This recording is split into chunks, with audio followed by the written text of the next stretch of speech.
কোরআনটাই নবীর জীবনী, অতএব নবীর জীবনীও পরিবর্তন হবে না।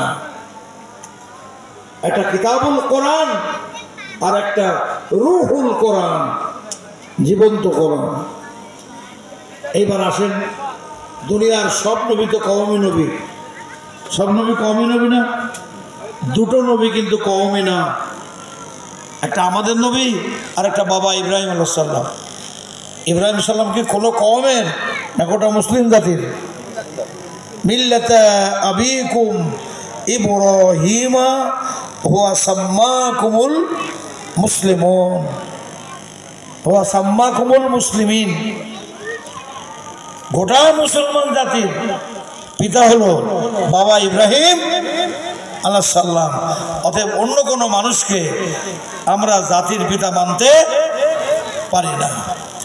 So this is a violent protest on behalf of Islam against all sorts of challenges to be the father of any category or any nation. জাতির পিতা মুসলমানদের জন্য বাবা ইব্রাহিম আলাইহিস সালাম। তো আর বিশ্বনবী তো গোটা বিশ্বের জন্য। আমি অত কথা না বলে নবীর জীবনী একটু বলে নিই, তারপরে আমাদের কাঙ্ক্ষিত যে চিন্তা চেতনা সে সম্পর্কে একটু কথা বলে আমরা বিদায় নেব। আসেন, আল্লাহ নবী 610 খ্রিস্টাব্দে, কত সালে?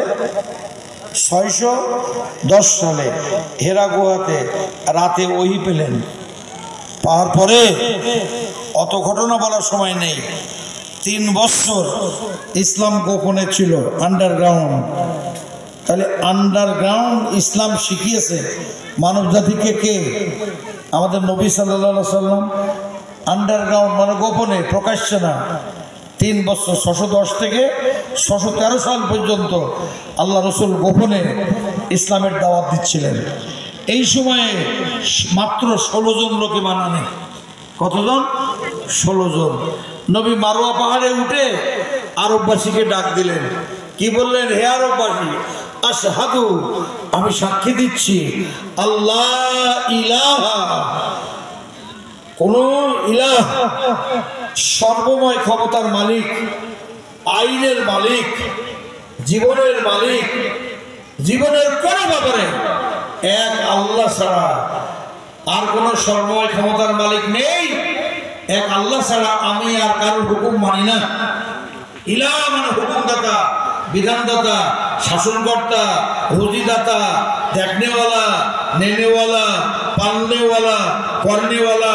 এরকম 45টা অর্থ আছে। ইলাহ শব্দের কটা অর্থ আছে? 45টা। একটা ব্যাপারও